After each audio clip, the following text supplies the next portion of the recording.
Welcome to Casual Friday.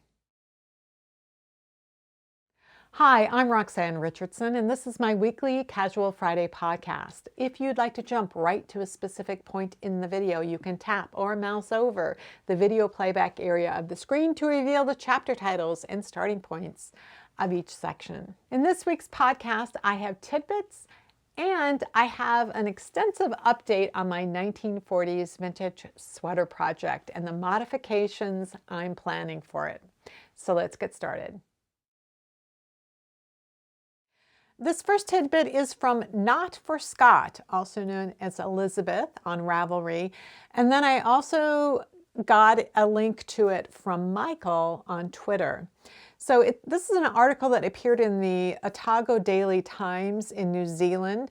It's about knitting artist Michelle Beavers, who knits memorials to elephants, gorillas, and giraffes. And as she says, quote, "The works are an obvious reference to climate change and extinction rates." Her work is on exhibition. The exhibit is called Michelle Beavers Anatomy Lessons, and it's on exhibit at the Tuhura Otago Museum in Dunedin, which is in the southern half of the South Island of New Zealand on the eastern coast. It's on exhibit from April 9th through July 24th. For copyright reasons, I can't show you any photos of her work, but you can see several photos as well as a video from the article. It's about a minute and a half long, which I'll link to down in the show notes. In particular, the sculpture that I really loved was the one of a giraffe skeleton. So the bones were knit in color work so that the bones have the spots of the giraffe on the knitted bones. I think you'll really like it. So again, I'll leave those links down below. This tidbit came to me from Rhea via email, and she said, "I thought you might find these articles interesting. The first two are about the work of Ricky Van Berkom, who uses hand-knitted garments to visualize scientific data." She sent me two articles about this woman's work, and one of them was a 2019 article that was published in Medium. I was pretty sure that I had read that before, and I probably shared it as a tidbit. But the second one was new because it just was published recently. The knitted items that she creates visualize things like carbon dioxide levels in the atmosphere over the past 800,000 years, or average global temperatures from the 1880s to 2020, or things like income inequalities, things like that. Ways for you to see in sort of graphic form what this data looks like visually. As I mentioned, one of the articles was from 2019 and was published in Medium, but the second one was a blog post that was published on a website called knithacker.com. And I thought, I have to find out more about what this particular website is because that sounds really interesting. So I went and actually looked at the homepage of KnitHacker. The logo says KnitHacker, where art and yarn hook up. And on the About page, it says, "What is a knit hack?" A knit hack is, number one, a significant modification to an existing pattern or the mashing of two patterns or several patterns or a portion thereof to make something entirely new. Number two, an unusual object made with fiber, for example, a knitted beat or an iPod or perhaps graffiti, etc. Number three, the use of wool as the medium in an art form that would otherwise call for something else. For example, a felted painting. Rhea, who sent me the two articles that I talked about in the previous tidbit, also sent me another article, and this one is from Psychiatric Times. The name of the article is Stitching Time, Women and Fiber Art in Psychiatric History. And the little blurb at the top of the article says, "Sewing, weaving, knitting, crochet, and needlework can all be soothing, expressive, and communal. How did women patients in psychiatric history harness the therapeutic and political potential of fiber art? What can we learn about life in psychiatric institutions from their work?" This is a fascinating article. One of the things that I found especially interesting was a quote from Thomas Kirkbride, who is a 19th century hospital reformer, doctor, and architect. I had actually heard of him before, and I'll tell you about that in just a minute. The article mentions that Kirkbride kind of lumped together amusements and labor in his 1854 treatise on the construction, organization, and general arrangement of hospitals for the insane. So what I knew about Kirkbride previously was that he had this theory that if mental patients had a lot of fresh air and sunshine and meaningful work, they could be cured of their mental illnesses. So he designed these hospitals that are called Kirkbride institutions that had a lot of cross breeze ventilation, that were built on huge plots of land, hundreds and hundreds of acres of land. So the idea was, if you would build this hospital that had a lot of air and sunlight, and there was fresh air, and there was farm land attached that the patients could work, that would be meaningful work to them. They would have their own newspaper, community newspaper in the hospital. They would have their own, and therefore their own printing presses. So what this article is saying is that Kirkbride saw the labor of a hospital's psychiatric patients as a way to increase the hospital's profits, while also providing the patients with something meaningful to do. And the article talks about specific ways that female patients were both exploited for their labor, but also how they used their textile work for self-expression. I really recommend reading this article, and I thank Ria for passing this along. As a side note, the reason that I knew something about Thomas Kirkbride and these hospitals that he designed in the 19th century is because one of my hobbies is genealogy. My great-grandfather's brother Louis ended up in a Kirkbride hospital in the late 19th century. He was first placed in the North Dakota Hospital for the Insane in 1890 after shooting a man on a train, which resulted in the man's death. The man was a news agent selling newspapers and snacks, and Louis bought an orange, gave him, the newsagent, 10 cents and expected to get 5 cents in return. And the newsagent said, "Not on the train, that's how much it costs." Turned away to walk away from Louis, and Louis pulled out a gun and shot him. And while he was in jail, it became pretty clear that Louis was, maybe not quite right. And he was subsequently placed in this hospital for the insane for 3 months. And after which he was returned to the family in Iowa, and they took care of him until 1893, when he threatened to kill the neighbors. So the family made the decision that for everyone's safety, that he would need to be placed in the hospital. There was only one hospital for the insane at the time, and it was overcrowded. And there was this big push all during the 19th century to build more hospitals for the insane and to use these Kirkbride plans, because the idea was that, well, once these patients have fresh air and sunshine and meaningful work, and they're in a location that helps to calm their mind, they'll be able to go back home. So a few years after Louis was admitted into the single state hospital, the additional hospitals in Iowa opened up, and he was transferred to the Cherokee Hospital for the Insane. And the truth is that there was more to mental illness than just needing fresh air and sunshine. And so people weren't going home because they weren't getting better, and the hospitals again began becoming overcrowded. Well, the Cherokee Hospital for the Insane, the Kirkbride hospital that Louis was in, is still in operation. It's not called that anymore. It's a state mental health facility, and it's where the criminally insane are housed. That's the place where those prisoners are sent. But they're still in operation. They still have all their records. They even have a museum in the basement of what the hospital was like early on, what the equipment was like, and all that sort of thing. So my mother and I took a tour of it about 10 years ago. But I was also able to request Lewis's medical records so I could find out why he was admitted to the hospital, because we didn't know.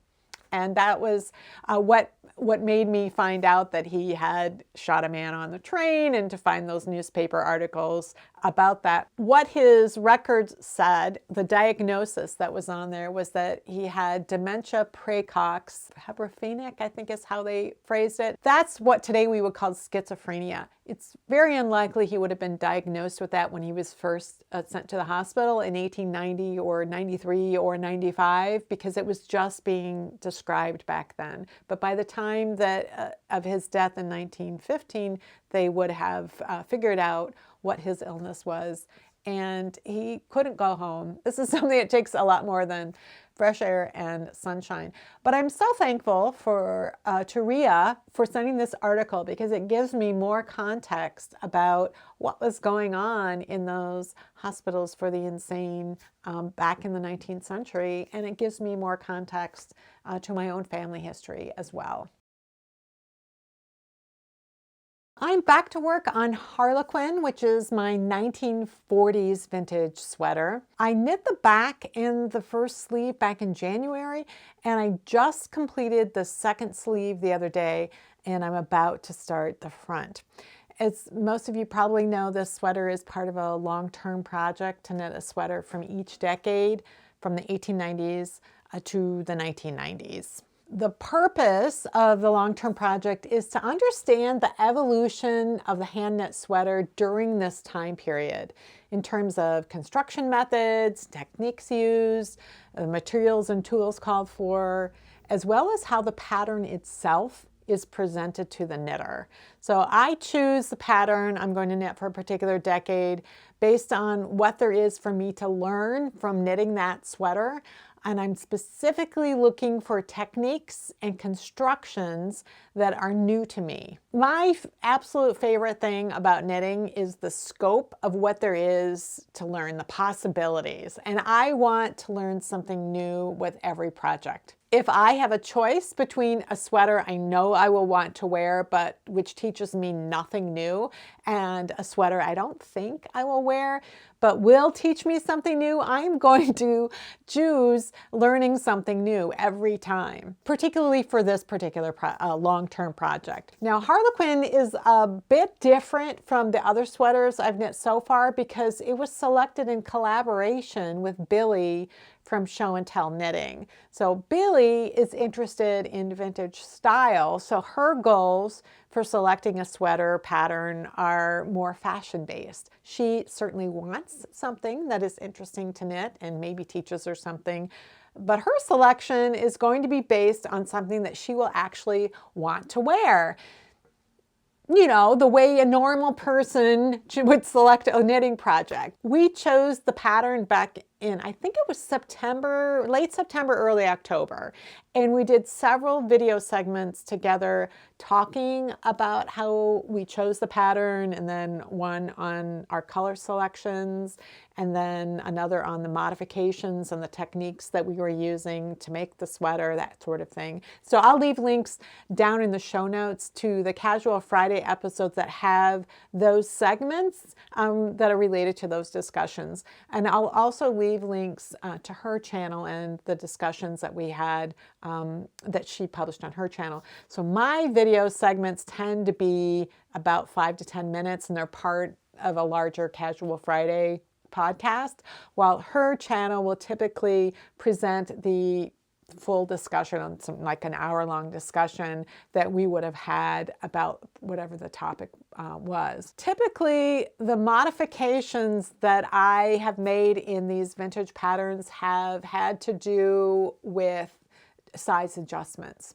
So sometimes I'm lucky and the size is exactly fits me and I can just knit it. Usually there's some kind of modification I have to make in order to make the fit, because they only published them in one size. I've done those kinds of modifications for size, and then occasionally I'll do a modification in terms of a pocket, and I'll do a pocket construction that doesn't look any different from the public side, but is constructed differently on the inside of the sweater. And that's just because I like that finish better, and it isn't going to change the sort of the aesthetic of the sweater at all.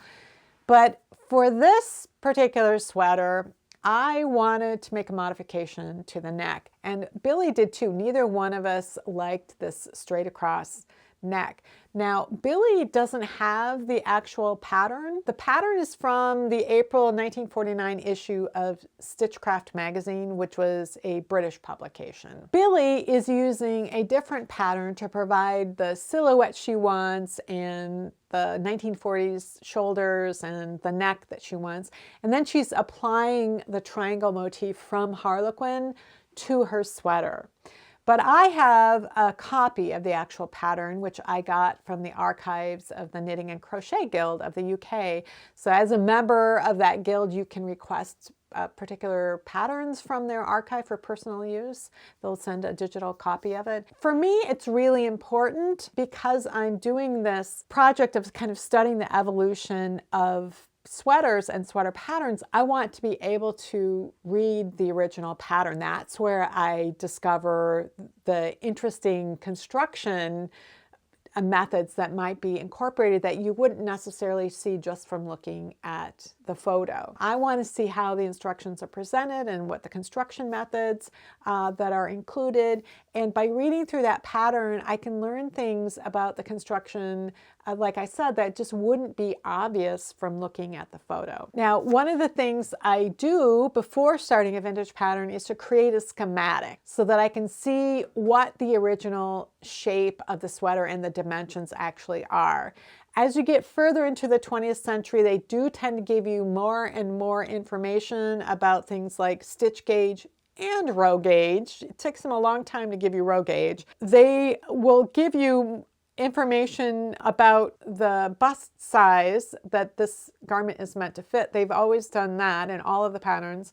They never tell you what the actual finished circumference is, although by the time that this pattern was published, they did give you information about the sleeve seam length as well as the total length from the shoulders to the hem, so that you could make adjustments in length. But they don't tell you anything about the actual circumference of the garment, and they don't supply a schematic. So I create a schematic looking at the stitch counts and then dividing by the stitch gauge to figure out what the actual measurement is at any given point. And then I follow the instructions and see what they're saying about shaping so that I will know at any given point how many stitches are supposed to be on the needles, and I can again divide by the stitch gauge to figure out what the actual measurement is. So once I've done that, see what the actual measurements are, then I can decide how do I want to modify it for my body, like what measurements do I actually want, and then I'll have to do my gauge swatch to figure out what my stitch and row gauge are,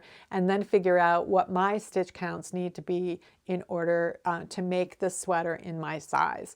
There's a series of calculations and schematics and things that have to be done to really understand what the original was and then what I want mine to be. Once I know what my stitch counts are that I want, then I have some charting software called Stitch Mastery. And it's mainly meant to be used to apply stitch patterns to different things, but I like to use it to create a schematic, a stitch-by-stitch schematic of whatever it is I'm knitting, so I can see where the shaping is, and if I do apply stitch patterns, I can see how they're going to interact at different places. But once I have that on my computer, I can then play around with my ideas for modifications. So I'll have the original, like here's my version of the original in my size, but if I want to modify the neck, how do I do that? How can I do that? How can I make modifications to the neck so that I maintain the integrity of the original design? And how do I do that? The original pattern instructs to knit the front and the back exactly the same. The shoulders are shaped immediately after the last triangle is complete. So you bind off 9 stitches at the start of every row for 6 rows so that you get your shoulder slope in there. It's kind of that stair-step version of the shoulder slope, but that provides an additional slightly more than 1/2 inch of the background color above that triangle.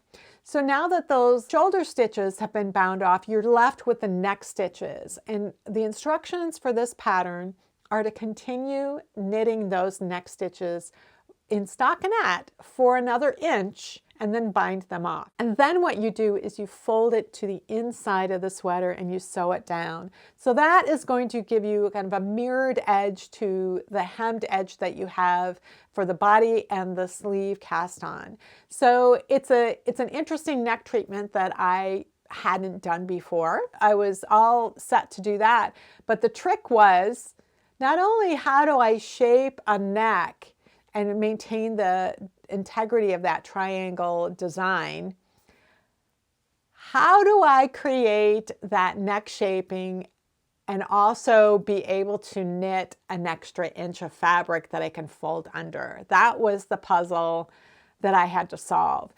And the answer to that puzzle came from the sweater I'm wearing today. This is the sweater I knit from as part of this long-term project. It's from the 1930s. And you can see that it has a yoke, but is not knit in the same way that yoke sweaters are knit today. Each of the 2 fronts and the back were knit separately.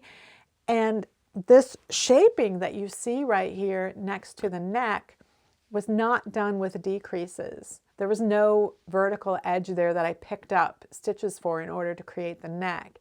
Instead, this was shaped using short rows. And then there was a very clever technique for increasing the number of stitches that were actually on the needles once the short rows were completed.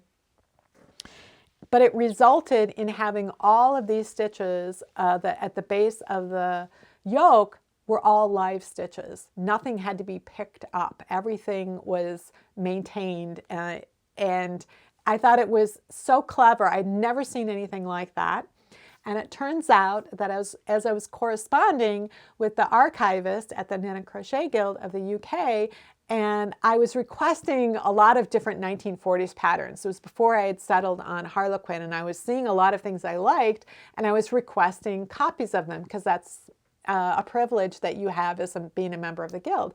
But it's not very common for one person to be requesting tons and tons of patterns all at one time. When I made this request, she had never seen any requests coming from me previously, and she just wanted to make sure that I understood that these were for personal use, because you can't like get these digital copies and then like sell them on Etsy or something. You can't do that. It's for personal use. So I explained to her what my project was and that I need to read through the patterns in order to know if it was something that I wanted to do, if there was going to be something to learn or something interesting about the construction. And she was fascinated. She loves reading patterns. I was telling her about this 1930s pattern, like some of the amazing construction techniques that you don't see today. And I told her about this, and she said, oh, I've seen other sweaters from the 1930s with these yokes that use short row shaping. And so she started sending me those patterns just so I could see. And then she was sending me, it was a fantastic interaction, but she was sending me a lot of patterns that I wouldn't have known to ask for that she thought I'd be interested in. But anyway, it was this construction method that gave me the idea for how I could potentially shape the neck for Harlequin. So I'm going to go to the overhead and I'm going to show you the idea that I had and how I swatched it out, and then we'll see what you think.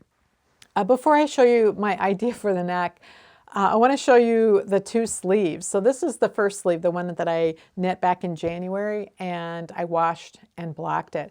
And so it is stockinette, it's not seamed up, and so it does roll at the edges. The stockinette wants to roll. But you can see that the hem lies flat, And there's a little bit of roll at the top because stockinette wants to always roll toward the knit side at the cast on and bind off edges, and then toward the purl side on the edges. So it rolls, but the fabric is nice and even.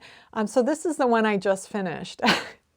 So you can see how much that's rolled up. It's also stiffer. Once you wash and block fabric, it will achieve more drape and the stitches will even out, and it just makes such a difference between what it looks like before and after. So I will often wash and block the pieces of sweaters that I'm knitting because I do tend to knit them in pieces and seam them.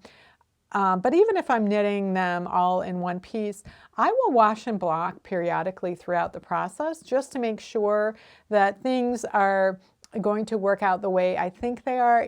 For example, it's much easier, even if your gauge doesn't change, when you wash and block something, it's much easier to measure it when this is nice and smooth and flat like this than trying to measure it on something like this where I'm trying to fight to keep it open, and I potentially could end up stretching it in order to keep it flat. In something like this, it'll just lay flat and I can measure it. So I just wanted to show you this is sort of the before and after of blocking right here. This is the back of the sweater, and this has been modified so that it's narrower than what was originally called for. I have markers right here that show what the pattern actually called for in terms of how wide the neck opening should be. It should have been this wide on the front and the back. But because I wanted to scoop out, I wanted to eliminate this top triangle here for the front and have it, end up right here. I knew that because I was going to be getting additional opening space for the head by coming down vertically this way, I didn't need an opening that was this wide. The original sweater needed an opening that was this wide in order to accommodate the head. And one of the shoulders, it would be the left shoulder. So if this is the back, the left shoulder here this would be sewn to the front. And then this part right here has a regular bind off edge, and this is where the crochet would be. And then you'd put some snaps in here. That idea of only sewing shut one shoulder and then only sewing part of the other shoulder together is something that you'll see in pullover sweaters for babies and infants, because their heads are so much bigger in proportion to their bodies than adult sweaters are. So this is a sweater I knit for my daughter when she was 2. So this is like 25 years ago, and these button loops are a little loose, but it's that same idea. So you could unbutton this and create a larger opening for the head to come through. I knew I needed to end up with the same opening size total that this would have given me, but I needed to play around with that. So I wanted to eliminate this triangle right here. And so these triangles are only about 2.5 inches deep. So it's not a lot of depth, but it should be enough to come around my neck. It's going to be close fitting still, but it's just going to be better fitting. So this is the little swatch that I did to test out my idea. This is the same yarn. It's the Brown Sheep Nature Spun fingering weight. It's just a different color. So it's the same yarn, just different color than what I'm using for the sweater. So what you can see here is these kind of little edge along here. The idea is that as you're knitting back and forth, when it's time to form the neck, you knit up to where the neck opening is going to be, and then you turn and do a short row, go back in the other direction. Then you come and you stop 1 stitch shorter than you stopped before. So, and then go back. And so every time you're knitting 1 stitch fewer than you had knit the previous row. And by the time you get up here, you've got 1 stitch on the needle for every 2 rows, because you come over here, you turn, and you go back. So you have 1 stitch for every 2 rows. That is not enough stitches on the needle to knit something that's actually this wide on that diagonal. And so you have to increase the number of stitches as you go across here. Once you're ready to start working across all of the stitches again, you need to increase a few stitches. So I did that. and then I could knit across all the way back and forth again. And so now I'm able to knit this extra, it's like 10 rows, that's an extra inch of fabric. So I can do that, but I also needed to think about what would happen to the edge, this bind off edge, once this was folded to the inside.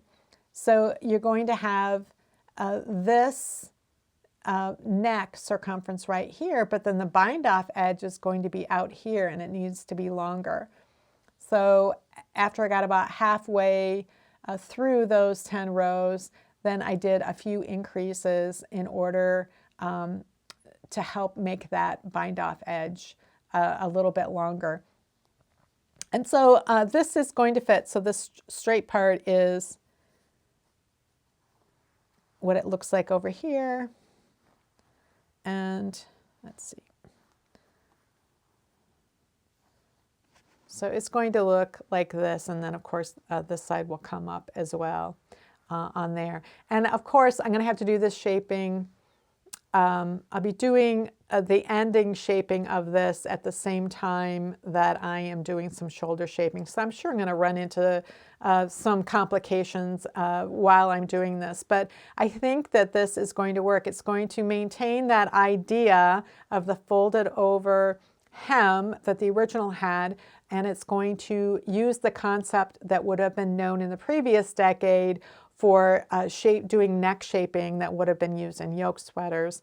So I feel like it's using the knowledge from the era to make modifications and kind of maintain the spirit of the original design while also giving me something that's going to fit me a little bit better around the neck that I'll be happier to wear. One of the things that is useful to know about getting a hold of digitized copies of vintage patterns is that copyright laws are different in different countries. Oftentimes you can get digitized copies of vintage patterns from sellers on Etsy or eBay. An ethical seller will confirm that the pattern that they have digitized and are selling electronically is within the public domain. There are certain time periods where you can be pretty certain that that is true. In the US, something published before the mid-1920s is in the public domain. So if you're buying patterns from somebody, digitized patterns from somebody, or if you're seeing them available for free online and they were published prior to the mid-1920s, it is in the public domain. The UK, it's a little different. In the UK, copyright extends for 70 years after the death of an individual who owns copyright. So I have a collection of books that were published in the 1940s, and but they were copyrighted to these two specific women that were sisters-in-law. These are still under copyright until 70 years after their deaths, and I assume that they are dead now, but I don't know when they died. They were still publishing patterns into the 1960s. However, patterns that were published, copyrighted to an entity like a company is different, and that copyright lasts 70 years total, which means that many patterns that were published prior to 1950 in the UK are in the public domain, and it can make it a lot easier to find patterns from the 30s and 40s that have been digitized that are from the UK. So this pattern, or this sweater that I'm wearing, was the first 1930s pattern I came across because I was having this difficulty of finding patterns published in the US from the 1930s, and then I discovered this one that was published in the UK, not understanding at the time that their laws were different. So, but now I know that, and so you can find sellers on Etsy who are from the UK and are selling UK patterns from the 30s and 40s. It's pretty easy to find that. And then also the Knitting and Crochet Guild of the UK, one of the perks of being a member of that organization is that you can get patterns for personal use from their archives that you wouldn't necessarily be able to get any other way. The Knitting and Crochet Guild of the UK has nearly the entire catalog of Peyton's patterns that have been published.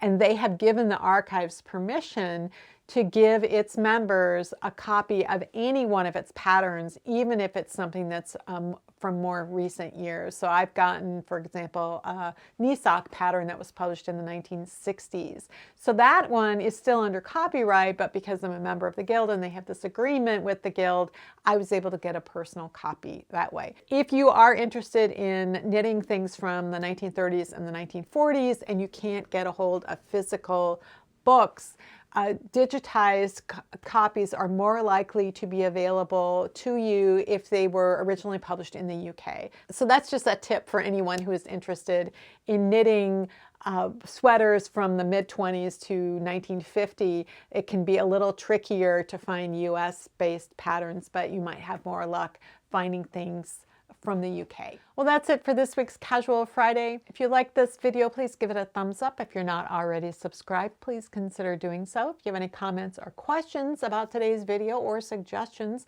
for videos you'd like to see in the future, you can leave those down in the comments below or join the discussion in my Ravelry group, Rocks. Thanks for watching, and I'll see you next week.